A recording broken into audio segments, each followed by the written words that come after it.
Hey everybody, welcome to the Proving Ground. I'm Eric McBride. We're at MTAC in Muncie, Indiana, and we're with Dustin, Brett, Chance, and Jason. And today we're going to go over what's coming in 2023 for all of you that come to our courses. We've got an exciting lineup. We're going from offering about 13 courses several times a year to over 35 classes in 2023. And so today we're just going to go over those, put a little detail to them, help you guys understand what progression means, because what we know is that by the time you get to this shoot house, you have had to have a lot of time on the flat range. And so we've provided a course scheduling to help you get to where you want to get as far as your training is concerned. First of all, we're going to talk a little bit about some of the efforts that have gone into creating these courses. And with Brett Dix is also Instructor Bravo. He gets out and does a lot of Train the Trainer courses. And we've commissioned Brett to come on board and help us develop this American Patriot series and help it become a more robust offering with the flat range. And then we've revamped some of our force-on-force offerings. So Brett, tell us a little bit about the courses that are being offered. I know you put a ton of hours into this, and to kind of walk us through that process. Yeah, thanks. Yep. So I think for all the listeners, I think the one thing we start with is that Defender, right? The Defender series for handgunning and for rifle as well. The defensive pistol 1, defensive pistol 2, defensive rifle 1. Those courses you had, right? You had for a period of time. They're real heavy. They start out real heavy in the classroom, and then they go straight to like a controlled environment, shooting here in the shoot house at stationary targets. So what we did is obviously we looked at what's that next level of progression that has to happen with the student for their development, and we need to integrate that live fire to it. So what we did was we took we created a level 2 and a level 3 course for each of the weapon systems, right? For both pistol and rifle. And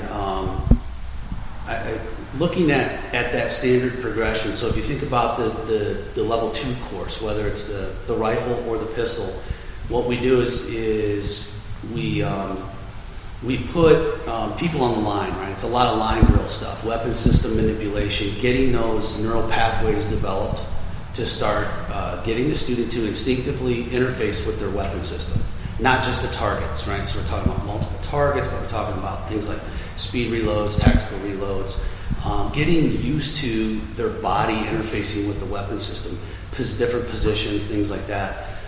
So the level 2 starts out more in a line, and then working on more weapon system manipulation, and then we start getting into some different type of positions.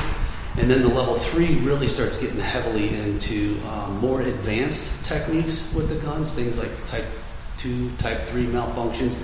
Looking at different things, I think what we try to do in that course too is we teach different techniques. Right? There's different ways to solve a single problem. Not one is perfect, more perfect than another. So the instructor has been taught to teach different techniques to solve the same thing and let the student kind of decide what's my solution. Right? Because at the end of the day, we're not going to be there with them, when that moment comes. So they need to figure out what technique works best for them, for their biomechanics, and utilize that technique the way they see fit. So there's some flexibility in what we do. And also flexibility, I think one of the great things that we did in this is because of the cadre, right? The experience of the cadre, not only as instructors, but also as people who run the son of the gun for a living, right? We wanted to incorporate flexibility for them as well. Because, one thing that happens in the industry with students is they generally take a class again and again. Right? They think, okay, it's time for me to refresh those skills. So they'll go back and retake that course. Well, you might get a different instructor, and you're going to get a little bit of a different take on it, right? A little bit of their flavor, as I call it, right? Their experience that drives the training, right? So, and their teaching methodology as well. So I think that's really good. So definitely incorporating those 4 new classes was really big for MTAC because we weren't offering those before. Right? There was no bridge between that and the next level of range stuff that's being done. I'm talking about specifically the tactical series. Right? Yeah, absolutely. So we had, hey, where do I begin?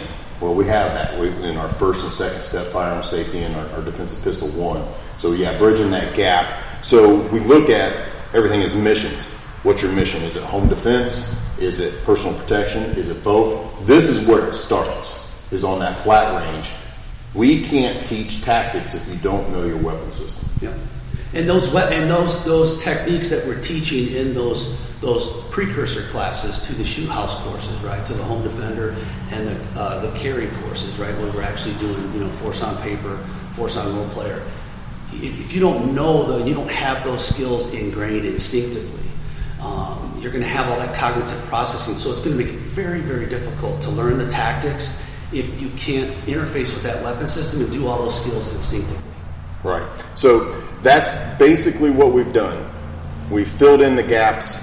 Now, you've come to MTAC for all these years because you trust us, you trust the instructor, you trust the experience, and you enjoy the different flavors, as you said. Yeah. I enjoy that too, having that offered at MTAC. So now we're filling those gaps. You've asked for it, and now we're delivering it. So we're excited to see everybody get signed up. So all your pistol work, all your rifle work, and when we talk about rifle, we're obviously talking about a defensive, something to defend yourself with. So probably an AR sporting rifle. Absolutely. Okay. Also, we've got a defensive shotgun. We hope to see that come out in 23 by the end of the summer. And so a lot of you that want to know, well, I'd like to defend my home with a shotgun. You don't know until you don't know. So get out to that class, find out how you perform with a shotgun. Make sure you rest your shoulder because there's going to be a lot of shooting some 12 gauge there. And so once they've completed this, they feel confident in those neurological pathways and basically muscle memory. I know some people don't like that term, but it is what it is. But once they get that, now they're ready to learn tactics. And so we've got 2 different pathways for them to go. Home defense, which is our home defender series, and everyday carry, which is a personal protection type focused courses. Tell us a little bit about what to expect there and the progression. Yeah, great. So the home defender, I think, you got to figure out what is your mission, right? Are you going to be carrying out in the street, or are you more just concerned about your home, right? Defending your home against an intruder. So the home defender series is going to literally there will be two levels to that, right? Mm-hmm. And the first one, there will be some as you step into each of these arenas, there's going to be classroom, right? As we talk about specific things that need considerations, as I like to say, considerations, tactics, and then immediately after that, we're going to be running out into the shoot house and actually learn how to navigate those environments, working around obstacles, working around barriers, doorways, things like that, windows, those types of things. I think too that what's really neat about the program is the way in which we're planning on integrating that shoot house experience, right? So in the level 1, it'll be more force on paper, right? I believe, yeah. So the force on paper it introduces some stress because the complexity alone of just working within the environment, right? Environments are very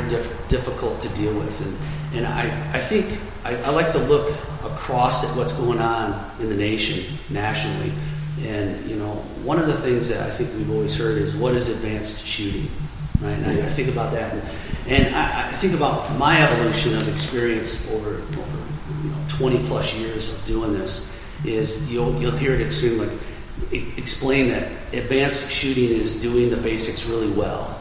But really, it's gotten more thoughtful and intellectual than that now. Advanced shooting is being able to do all the basics and then in complex environments. So, you can see that in offerings all across the country is where they're describing in their own way what that environment is. And that's what we do at MTAC, I think, really, really well. with the inclusion of those courses we just talked about, and now we're taking it into the Patriot Series, into those the home defender and the carry as well, we're able to simulate those environments and get you used to working around stuff that's really complex and very hard. And if you don't have that experience, you're going to find it very challenging on that moment. And you know, I want to quote someone, a really good instructor that I know, and I like what he says. He says, listen, if we're not practicing these things in a controlled environment, right, such as training or the range, how are we ever going to expect to do it in reality, right, in an uncontrolled environment? And that is just so true. You can't, you know, there's no such thing as a combat fairy, right? He's not going to come by and wave a wand over your head. You're going to be able to do stuff magically. So once you start adding that environmental component to it, that's where, for untrained people, we see things fall apart. Yeah, and so what I think the students are going to really enjoy is, you know, I think outside looking in, you think, well, home defense, I know my home and I can shoot, and you think you've got it. But we build into that classroom portion so many thought-provoking subjects, and we start really, you know, I'm not going to give away some of the stuff, but you start really opening your eyes to, oh, okay, this is a little bit more complicated than I thought, especially when you add other people in the home at distance, whether it's a different floor or a larger home structure. You start adding a lot of complexity to how you're going to defend that situation. And then for the everyday street carry, well, let me go back to home defense. You know, USCCA put out a real number of 75% of the shootings from civilian to civilian shootings are occurring in or around the home, which is a huge number. And I think it was like 1.4 million incidents, not everyone's a death, but incidents where a gun was utilized in that situation. So if you don't recognize the fact that home defense is an important part of your training, then you're missing out. And by training something totally oblique to that, you are still missing those intricacies that we're going to teach in this course. And same to be said about the Everyday Carry series and personal protection. We're outside, we're in the structures, we're in stores, we're in the grocery, and I find it odd that even the most basic thing like carrying a flashlight is forgotten among people. Well, what happens when the lights go off in a big structure? You know, those are the little things that they start learning when they come to these classes. And then the progression, like you talked about, let's shoot some paper, okay? Now we've got a role player involved, and what does that do? Now we're starting to get into the stress. So that's what's great about it, and what MTAC has the ability to deliver to the student is that progression of not just skills, not just how to deal with the environment, but I think is one of the big things is we can induce more and more stress and create that stress inoculation, right? To keep that heart rate low when reality comes, right? Because as heart rate increases, right, inverted U law, right, as heart rate increases, ability to perform complex fine motor skills deteriorates and cognitive processing diminishes. But through the stress that we're going to do in the shoot house, right, in those scenarios, are going to help you reduce that heart rate because you're going to get used to that kind of environment. That's really critical to increase human performance. Absolutely. Because I think like one of the things I talk about students because a lot of people are concerned about home invasions, right? Which they should be, right? Because it's so prevalent. Like you just gave the statistics on that, right? When with that is you got to remember it's usually not one. It's usually more than one in your home, so you're already outnumbered. So, you know, your abilities are going to determine whether or not you win or lose on a home invasion. Right. Absolutely. Well, and we know now, and this goes across the board, that there's a buzzword right now, de-escalation.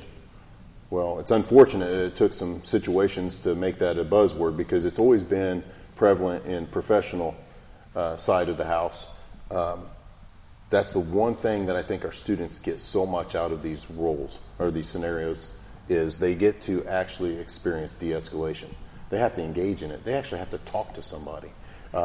They realize real quick that real life doesn't include just whipping the gun out and pointing it at something and making a nice little hole in it. It's a conversation first, and they get that experience here during this. So now we're going to move on. So other things that we're going to be offering for the American Patriot Series is we've got a new sniper on board. Incredible human being. He's going to be offering 15 different classes that are snipery and related. And for the civilian, I had to say snipery. For the civilian, we're looking at intro to precision rifle, intermediate, 1 and 2, and advanced precision rifle. So for all you hunters, for all you long gunners out there, bolt gun enthusiasts, we've got classes for you. You'll be shooting out to 600 plus yards this year. So get ready for those courses to hit our schedule really soon. And of course, we're going to continue to do our casualty care. That's something that we've offered every year, and law enforcement's into it, military's into it. We've got a few civilians that are starting to do it. You don't realize how precious that information is. Not just gunfight related, but it could be a car accident where you have to save a loved one's life. So I can't stress that enough. And then let's talk about high rev a little, and then we'll get more into the law enforcement side because this affects Chance and Jason. But one of the requests that we get outside of long range stuff is vehicle work, and you guys are doing a lot of good stuff as far as vehicles are concerned. Vehicle interdiction course for law enforcement and this high rev. So if one of you would like to take on the high rev and tell us a little bit about it and what we can expect when that hits our schedule. Sure. Snipery. It's a new word. I'm literally downloading it and finding the next time I get to implement it. So high rev was just the catchy phrase. Everything's got to have a catchy thing to it, right? Mm-hmm. So our company, Holistic Solutions Group, came up with it when we realized we created a lot of patrol classes because of all the things that law enforcement does in and around of vehicles. Most of the job is done at or in close proximity to some sort of a vehicle or an urban environment. So we created a lot of law enforcement classes, and it kind of integrated or moved that way to not just, what we were taught forever was just car stops, car stops, car stops. Well, the problem is that there's more that happens in those car stops. When we started our company, we were realizing, because we weren't in touch, or we really weren't integrated into like the civilian market, because our world was law enforcement, military. As we started coming and talking more and more civilians, we realized if you removed the lights and sirens and interjected a Toyota Sienna or a Dodge Ram pickup truck, the principles are all the same. The rules of engagement are different because civilian and the the use of force and legalities of everything are changed. And so all we did was took a lot of the real intent. I don't want to say intense in a bad way, but it's different. Just law enforcement verbiage. Yeah, we removed the verbiage that some of the stuff that doesn't pertain to them. Correct. Yeah, and so we removed all of that, integrated a lot more scenarios that they might find themselves, and started integrating principles. So high rev is the high risk engagements around vehicles, and it's not going to be just shooting from inside the car. There's a lot of decision making. So you could be walking to a car, you could be getting your keys, getting things out of your trunk. A lot of that aspect, and it's being able to bring a full 360 degree. We actually like 540 because you have everything around you, then everything above you. So it brings that environment, and we provide variables to make decisions. And so we kind of coined 3 principles of fighting is going to be dominate. So showing them, hey, you can never really truly be offensive. You can close that reactionary gap of you reacting to something. So most people might think you're offensive because you're awesome, but you dominate that fight in a reactive way. And then you have to find that ability to assess what's around you, and then you have to make that decision of what you're going to do and do it. Right. And so what we also integrated to that is a lot of medical, because you are far more statistically going to be involved in some sort of a medical emergency around a vehicle than you are in actual shooting or use of force. Yeah. So there's a lot of so when we're talking An example of this is that when we're teaching like the firearm aspect of it, usually the rear of the vehicle, finding some place of a good place of cover to make sure if stuff has really gone bad. Well, if you roll up on a car stop, you have traffic going all different directions. You still can apply that principle. If you need to extract people from the vehicle and start working on them, that principle still applies. You need to find a safe place for them that you can start working because of all the variables that are going to be responding there that you can have in front of you.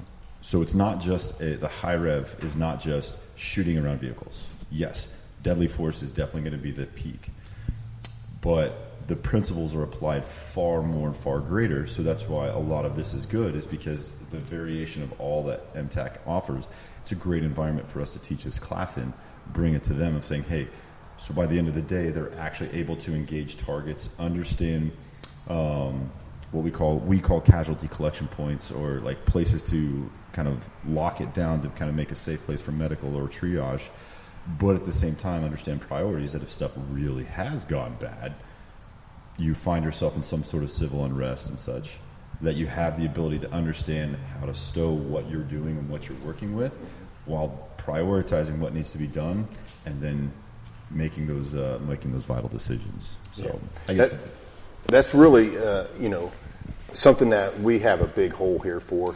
We did it 6 years ago, and what I found out was just how little people know about just positioning your vehicle. Look at a stoplight, for instance. How many people are snugged up against the car in front of them? They have no escape route. They're in the inside lane, snugged up the car, so if somebody came up to attack them in their car, they have no escape route whatsoever. So creating escape routes, and then also understanding what the laws are around when is it lethal? At what point is it? Is it when they break my window and with something in their hand? Well, it depends on what's in their hand, but I would say that that's when you start really learning those intricacies. And in the last 2 years, we've seen a lot of laws change due to riots.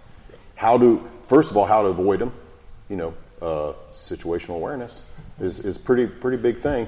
Hey, probably don't go down to get that live video for your social media. Right. It can wait. It can wait. And then now we know that if you're on a public road, there's many states that are supporting your escape route, whether there's a human body in front of you or not. And as unfortunate as that may be, and as hard as that may be, this is the place to come and find out about it.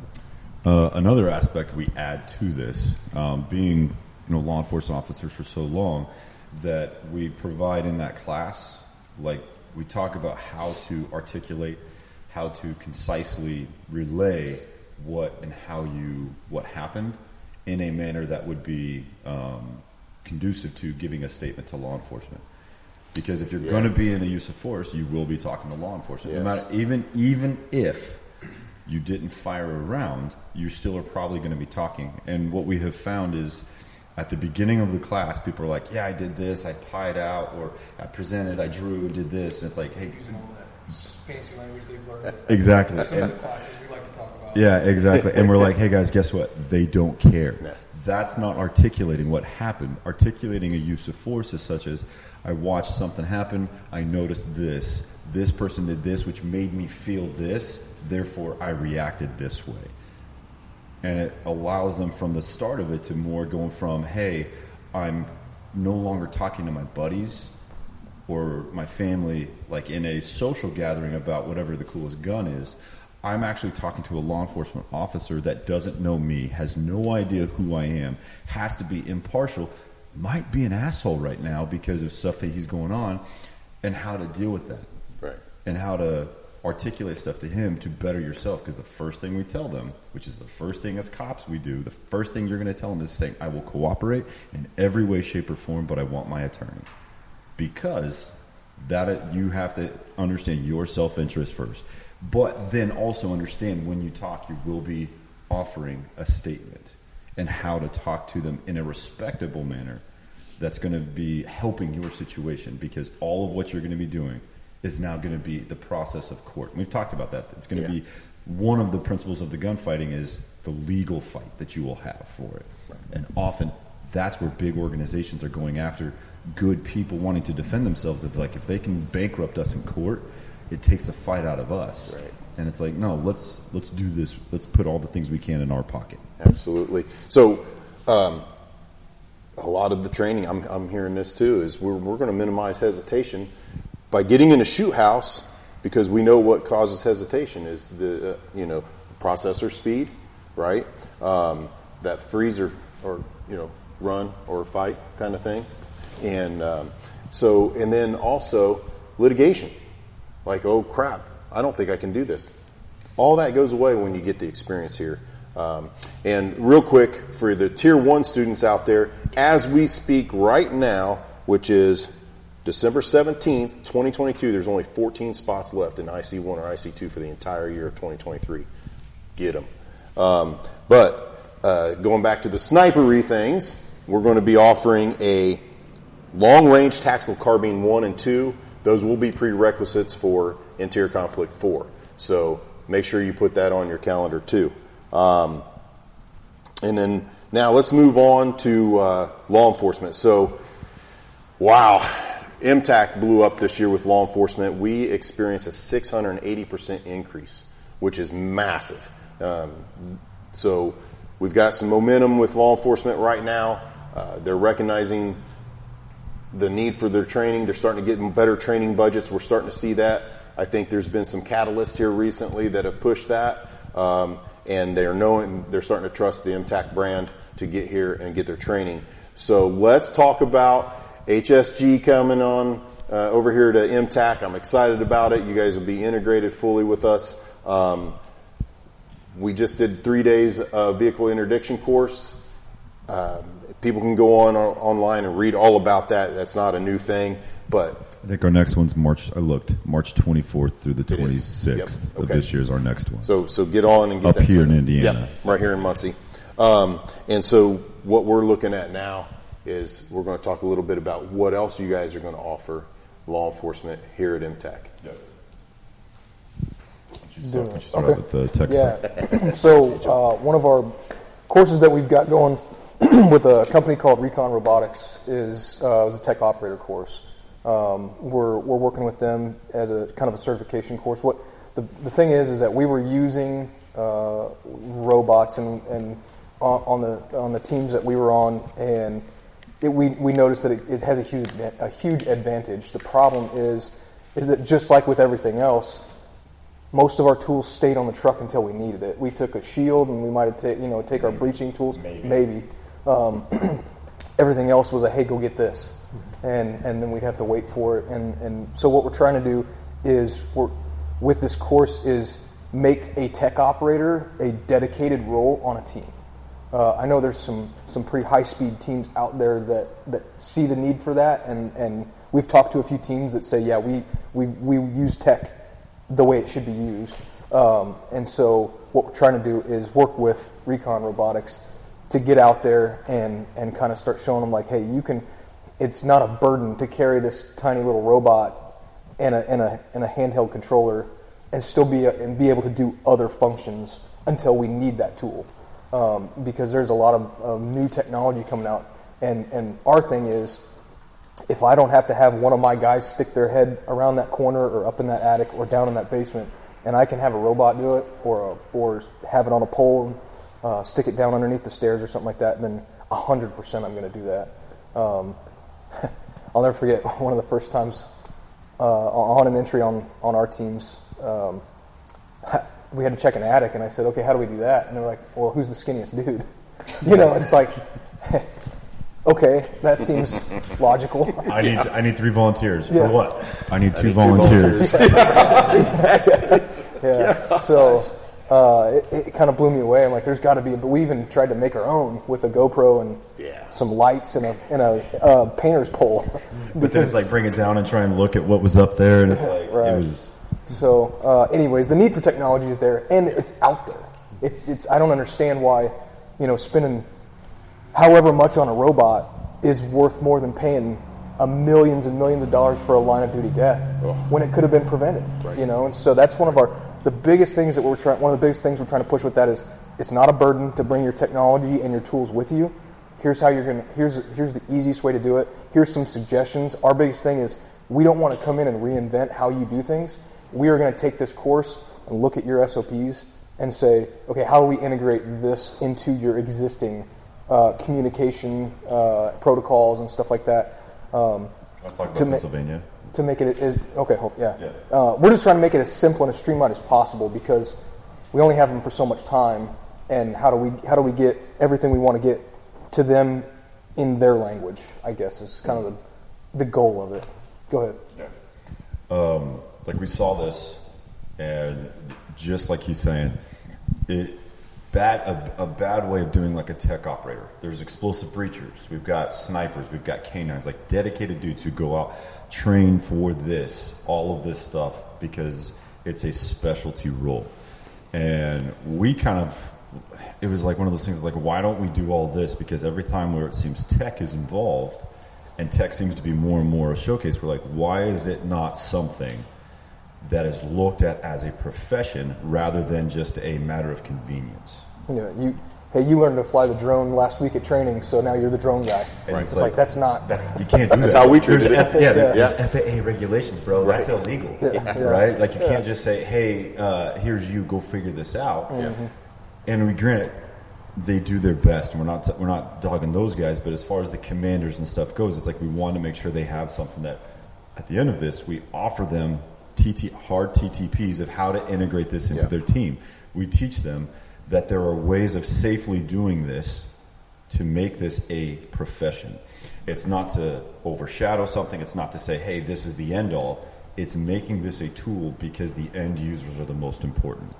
And a good showcase of this was I went out and did an audit of a team out in Pennsylvania. And I got there and I'm like, oh, you guys have the recon robots. And remember, this is not just for the recon robot. So we've teamed up with Recon Robotics because that's what we used. We love those guys. But, I mean, there's lots of different throw-bots and stuff like out there. Anybody coming to the tech operator course can bring those. They don't have to have a throw-bot too. Right? But that's what we have because that's what we used. And the TTPs are universal that we teach for whatever they have, unless they've got the great big bomb robots that are little, like off-roading four-wheeling machines, It's got... But anyway, so when I go out to Pennsylvania, I noticed they had some, and they didn't integrate it at all. They had 2 of them, and they didn't integrate it. So we put them through some scenarios, and they went from 90% casualties. Blake, the guy who was there with me on that, we worked with him for just a couple hours, because this was an audit. It wasn't a training. And within a couple hours, they went from 90% casualties to 0. And now, since then, I've talked to the dude and he has used their robot continually on every operation. And the feedback that we have gotten is that it did not interfere with how they already did it. It complemented what they did. It actually gave them more options to better do, because the whole point of SWAT or ERT, whatever you have, is to save life. Yeah. To be able to take life if you need to, but you're doing that to preserve the life of others. Yeah. And so I couldn't think of a better reason to do that, to have a UAV go out to protect us. If we're going to go do that, protect us first, and then have to step into danger if you need to. Yeah, and so you guys nailed it. I mean, with tech operator, first I've ever heard of it. Our team treated it just like you guys talked about. It was, Proby, go get the bot, dude. It's you, or whoever's in that Stinger cell that's closest to the truck. What I feel like that's going to do is give commanders there are TTPs. There is a playbook on this. We're going to that, and I'm excited that we're going to be able to host that here. I think that's going to be a big thing. So. Yeah, talking with Ann at Recon Robotics, this is her area, on the east side of the country, and we were kind of talking about and you've talked about it before. It's such a general location being here, so. She was excited to kind of start meeting you guys and start working out here. So good, I'm excited to meet you. Yeah, very excited. A lot of dates for 2023 for that. Yep. Good. Well, wow. 2023 is going to be amazing, Dustin. Thank you, Brett, Chance, and Jason for filling everybody in on what's coming. I'm excited. I'm sure you're excited. Extremely excited. Extremely excited. So we've had a great, amazing 2022. I know that we want to say thank you to all the customers that have come out, gotten themselves trained, starting to learn more, get them, make themselves better. For the professionals out there who have put themselves, spent their own money to better themselves, to be better professionals, we want to say thank you.